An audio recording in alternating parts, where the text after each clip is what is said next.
আমরা শিক্ষক, আমরা বেয়াদবি পছন্দ করি না, আমাদেরকে মারেন, আমরা বেয়াদবি পছন্দ করি। আমাদের কথাগুলো আপনারা পৌঁছায় দেন ভাই। আমাদের টাকা নাই, আমাদের পয়সা নাই, আমরা আমাদের পক্ষ থেকে একটা চা খাওয়াবো যে এই সামর্থ্য আপনাদের নাই ভাই। আপনারা নিজের থেকে মন থেকে ভালোবাসে হইলেও ভাই যতটুকু পারেন প্রচার করেন। আমাদের উপদেষ্টার কাছে যাক ভিডিওগুলা বা শিক্ষা উপদেষ্টার কাছে যাক, ওনারা যদি একটু নম্র হয়, দয়ার দৃষ্টিতে দেখে, আমার মনে হয় ওনারা চাইলে আজকে আমরা বাড়িতে চলে যেতে পারবো। জি,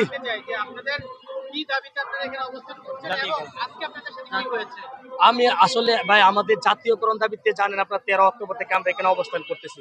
আমাদের কোনো অনুদানই দেয় না ভাই, আমাদের এমপিও ভুক্ত হয় না আমাদের প্রতিষ্ঠানগুলো। হ্যাঁ, এমপিও ভুক্ত হয় না এক। দ্বিতীয় কথা হচ্ছে আমাদের কোনো শিক্ষা প্রতিষ্ঠানে দেখা যাচ্ছে কি ওই 500 টাকার অনুদান 30 বছর আগে যে ছিল, ওটা পাইছে কি পাইছে না জানি না ভাই। আমার প্রাইমারির সাথে একসাথে হয়েছিল, কিন্তু আমরা তো অনুদানই পাচ্ছি না। আমাদের দাবি হচ্ছে এটা জাতীয়করণ বাস্তবায়ন চাই।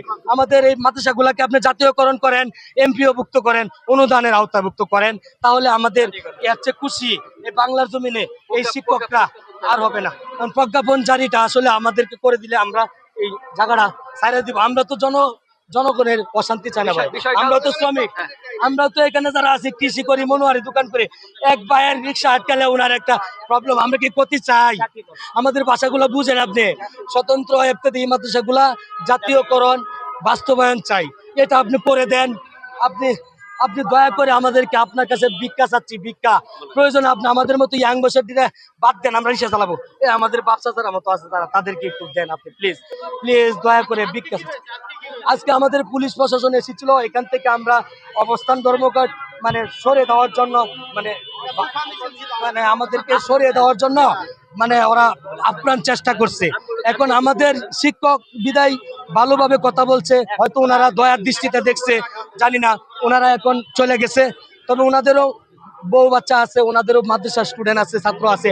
আমি মনে করি প্রশাসনের সাথে আমাদের কোনো শত্রুতা নাই।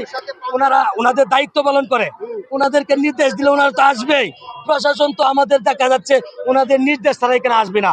ওনারা তো শিক্ষা উপদেষ্টা, স্বরাষ্ট্র উপদেষ্টা, ওনারা বললেই তো হয়। ওনারা ডিউটি করে, ওনাদের দায়িত্ব ওনারা পালন করবেই।